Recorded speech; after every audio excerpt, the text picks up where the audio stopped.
Hello students, आज हम EVS का chapter looking after our resources इसे समझेंगे और इसके बारे में पढ़ेंगे। तो देखिए शुरू करते हैं lesson chapter 12 looking after our resources. Nature has given us many resources. कुदरत ने हमें बहुत सारे रिसोर्सेज दिए हैं। We can use them to make our lives better. Of course हम उनका यूज़ कहाँ करते हैं? अपने जीवन को अच्छा बेहतर बनाने के लिए उनका इस्तेमाल हम करते हैं। वो जो रिसोर्सेज हैं वो हमारे जीवन में कई ही जगह, बहुत सी जगह काम आते हैं। इसके बारे में हम पिछले चैप्टर में पढ़ चुके थे। तो देखिए, but we must look after them too. तो लेकिन हमें उनकी देखभाल भी करनी चाहिए। Why must we look after them and how? हमें उनकी देखभाल क्यों करनी चाहिए और कैसे, इसके बारे में आइए पढ़ते हैं। शुरू करते हैं। देखिए, सबसे पहले समझना है कि सम रिसोर्सेज में गेट ओवर, यानी कि कुछ रिसोर्सेज ऐसे हैं जो कि ख़त्म हो सकते हैं। तो देखिए कौन कौन से हैं? Metals, coal, petroleum and many other things come from the earth. ठीक है, यानी कि ये metals, coal, petroleum and many other things और भी बहुत सारी चीज़ें हैं ऐसी जो कि कहाँ से आती हैं? ज़मीन के अंदर से हमें मिलती हैं। ठीक है ना। If we keep using them, अगर हम इन्हें लगातार यूज़ करते रहेंगे तो क्या होगा? दे विल गेट ओवर, तो ये ख़त्म हो जाएंगे। We can not make them again, हम इनको दोबारा से नहीं बना सकते। So we must use them carefully, इसलिए हमें इनका इस्तेमाल बड़ी ही सावधानी से करना चाहिए। Since we can plant a trees, ठीक है ना। Since we can plant trees we can stop forest from disappearing. ठीक है, यानी कि जो पेड़ होते हैं उनको तो हम दोबारा लगा सकते हैं। We can stop forest from disappearing, यानी कि जंगल को तो हम ख़त्म होने से रोक सकते हैं। ठीक है। For every trees we cut down, यानी कि जो भी प्रत्येक पेड़ एक काटा जाता है, ठीक है ना, जो हम काटते हैं, we should plant a new one, तो हम उसकी जगह पे एक नया पेड़ हमें लगाना चाहिए। तो इससे क्या है कि जो पेड़ों की घटती हुई संख्या है उसको रोका जा सकता है। जंगल जो है वो कभी ख़त्म नहीं हो सकते।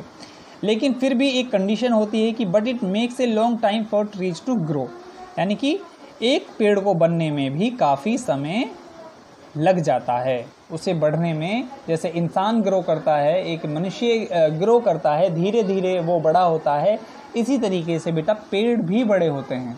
ठीक है ना। तो इसलिए किसी भी पेड़ को काटने से पहले बहुत ही सोचना समझना चाहिए। अगर ज़रूरत ना हो तो उसे बिल्कुल भी ना काटें, बल्कि जितना हो सके इसे अवॉइड ही करें। क्योंकि एक पेड़ को अगर हम काटने के बाद में उसकी जगह हम दूसरा पेड़ लगा भी देते हैं तो उस पेड़ को बनने में कई साल गुजर जाते हैं। ठीक है। That is why we must be careful about using wood and paper too. तो इसलिए हमें क्या करना चाहिए? हमें बहुत ही सावधानी से लकड़ी का इस्तेमाल करना चाहिए एंड पेपर टू, और जो कागज़ होते हैं उनका इस्तेमाल करना चाहिए। क्यों? क्योंकि जो ये कागज़ होते हैं ये भी किससे बने होते हैं? ये भी ट्रीज से बने होते हैं। तो आइए अब बात करते हैं स्टॉप वेस्टिंग की, यानी कि बर्बादी को रोकना। One way of being careful is to stop wasting. ठीक है ना। यानी कि सावधान रहने का सबसे पहला जो तरीका है वो है स्टॉप वेस्टिंग, यानी कि वेस्टिंग को रोकना। तो देखिए, when we leave a car engine running at a red light, यानी कि जब हम एक कार को कहाँ पर लीव करते हैं, कहाँ पर छोड़ते हैं? एक रेड लाइट पर। यानी कि रेड लाइट पर अगर हम किसी कार के इंजन को रनिंग में छोड़ देते हैं तो क्या कर रहे हैं हम? वी वेस्ट पेट्रोल, तो हम पेट्रोल को बर्बाद कर रहे हैं या डीजल को बर्बाद कर रहे हैं। When we forget to turn off the gas burner, और जब कई बार हम क्या करते हैं? When we forget to turn off the gas burner, और जब हम कई बार गैस बर्नर को जला हुआ छोड़ देते हैं, ठीक है ना, गैस बर्नर को हम जला हुआ छोड़ देते हैं तो क्या होता है? वी वेस्ट गैस, तो हम गैस को बर्बाद कर रहे हैं। ठीक है।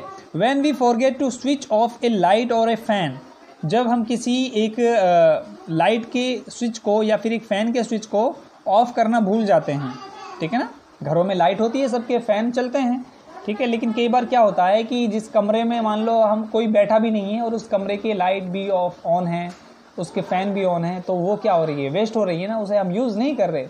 तो ऐसे वक्त में, या फिर हमें मान लो गर्मी भी नहीं लग रही है, बेफिजूल में हमने फिर पंखा चला रखा है उस टाइम, तो ऐसे में क्या है, हम जो इलेक्ट्रिसिटी है उसे वेस्ट कर रहे हैं। तो यहाँ पर कहा गया है कि when we forget to switch off a light और a fan we waste electricity. इसके अलावा coal and petroleum are use to make electricity.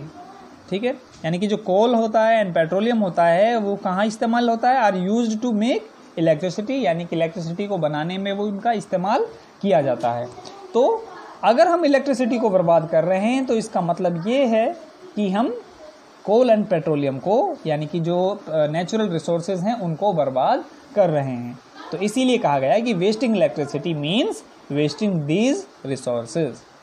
Okay, तो अब अगर बात करते हैं आगे हम रिसाइकलिंग की, तो देखिए रिसाइकलिंग से जो हमारी चीज़ें हैं उनको काफ़ी बचाने में, यानी कि उनकी देखभाल करने में हमें काफ़ी मदद मिली है रिसाइकलिंग से। तो देखिए रिसाइकलिंग होता क्या है, many of the things we throw away can be made into new things. ठीक है ना, यानी कि बहुत सारी चीज़ें जिनको हम फेंक देते हैं, ठीक है ना, उनसे क्या होता है, बहुत सी नई चीज़ें बनाई जा सकती हैं। ठीक है, स्क्रैप डीलर्स, यानी कि स्क्रैप डीलर्स बोलते हैं कबाड़ी वाले उसको, ठीक है ना, यानी कि जो कबाड़ी का काम करते हैं। तो वो क्या करते हैं, कलेक्ट ओल्ड न्यूज़पेपर, यानी कि पुराने जो न्यूज़पेपर होते हैं, अखबार होते हैं, उनको वो कलेक्ट करते हैं। Magazines and things made of metals, और जो चीज़ें धातुओं की बनी होती हैं उनको वो कलेक्ट करते हैं। ग्लास भी कलेक्ट करते हैं और प्लास्टिक भी वो कलेक्ट करते हैं। ठीक है, तो ये सभी चीज़ें जो होती हैं, मेटल्स है, ग्लास है, प्लास्टिक है, यानी कि और कागज़ जो होता है लाइक न्यूज़पेपर, मैगजीन्स वगैरह, तो इन सभी चीज़ों को कबाड़ीज वाले जो हैं वो कलेक्ट करते हैं। उसके बाद क्या होता है, they sell them to factories, फिर वो उन्हें ऐसी फैक्ट्रियों में बनते हैं जहाँ पे वो चीज़ें रिसाइकिल हो सकती हैं। ठीक है, इन दीज फैक्ट्रीज, इन फैक्ट्रियों में क्या होता है, the old things are use to make new things, जो पुरानी चीज़ें होती हैं वो नई चीज़ों में बनाई जाती हैं, तब्दील की जाती हैं।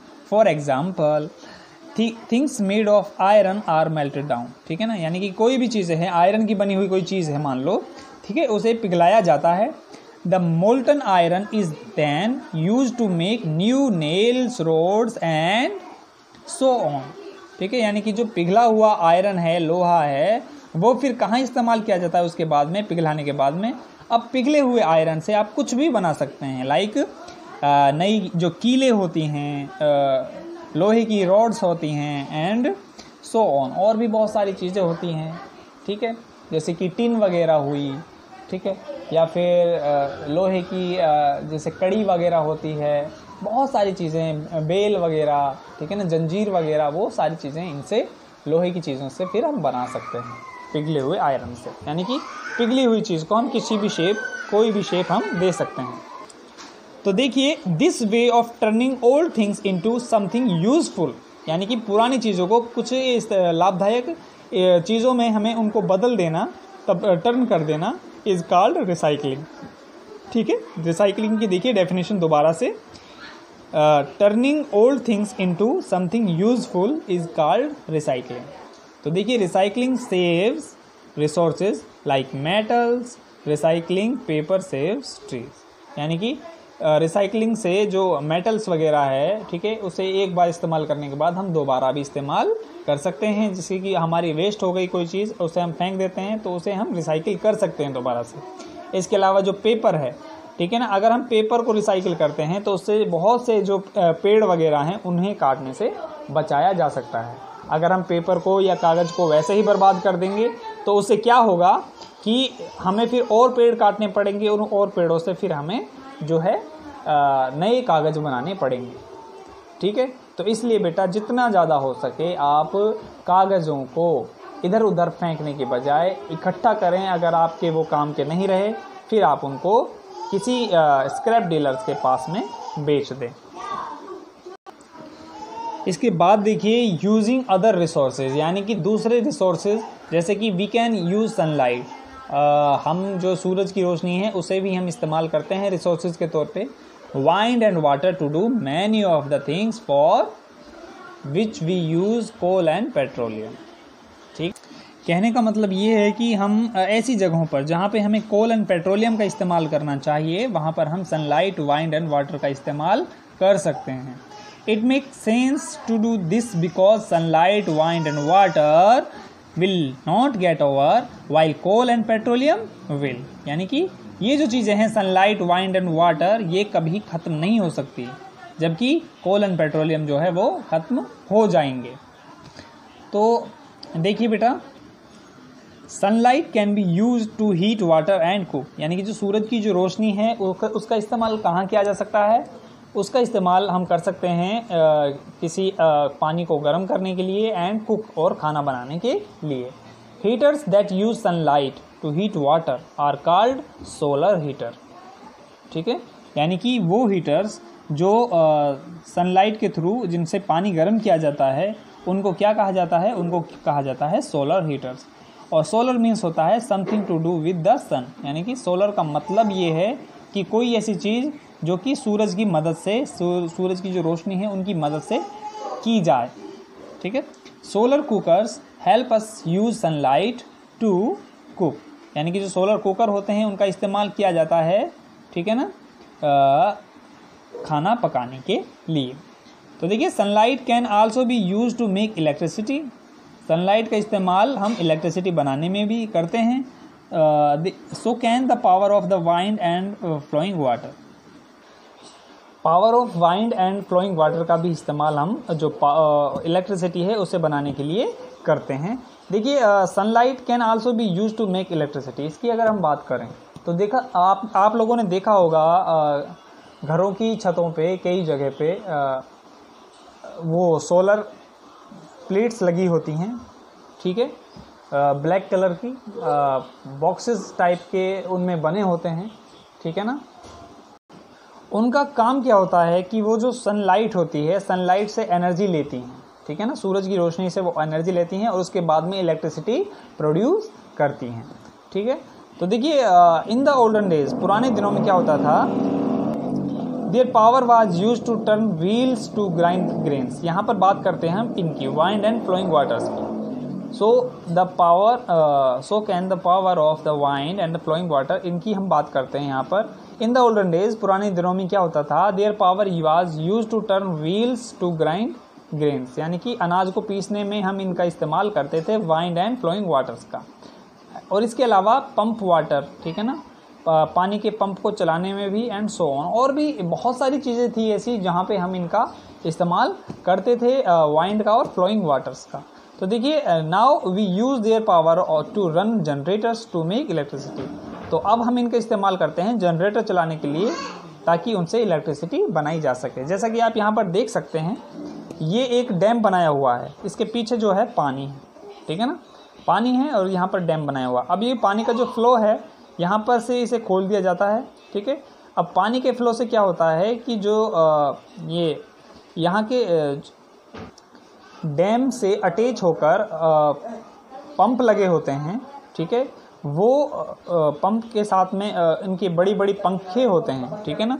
पानी के थ्रू क्या होता है, पानी के बहाव से वो घूमते हैं, जिनकी वजह से इलेक्ट्रिसिटी प्रोड्यूस होती है। यानी कि जब पानी का फ्लो उसके ऊपर से पड़ेगा तो वो जो पंखे हैं वो घूमेंगे, जिनसे कि इलेक्ट्रिसिटी प्रोड्यूस होगी। इसके अलावा देखो, वाइंड से भी हम जो है इलेक्ट्रिसिटी को प्रोड्यूस करते हैं, जैसे कि पवन चक्की होती हैं, वाइंड मिल्स जिनको हम कहते हैं, ठीक है ना, इनको लगा दिया जाता है और इनमें क्या है, ऐसे फैंस लगे होते हैं जिनकी जो कि हवा की मदद से वो घूमते रहते हैं। जब ये घूमते हैं तो क्या होता है, जो जनरेटर है वो वर्क करता है और जनरेटर वर्क करने के बाद में इलेक्ट्रिसिटी प्रोड्यूस होती है। तो ठीक है बेटा, आज की वीडियो में इतना ही पढ़ेंगे हम। इसके बाद में नेक्स्ट जो हमारा चैप्टर होगा, नेक्स्ट जो हमारा पार्ट होगा वीडियो का, उसमें हम समझेंगे कि जो हमारे रिसोर्सेज हैं उनको हम किस तरीके से पॉल्यूटेड कर रहे हैं और किस तरीके से हम उनको पॉल्यूटेड होने से बचा सकते हैं। तो आज की वीडियो में इतना ही। आई होप कि आपको वीडियो समझ में आई होगी। Thank you so much.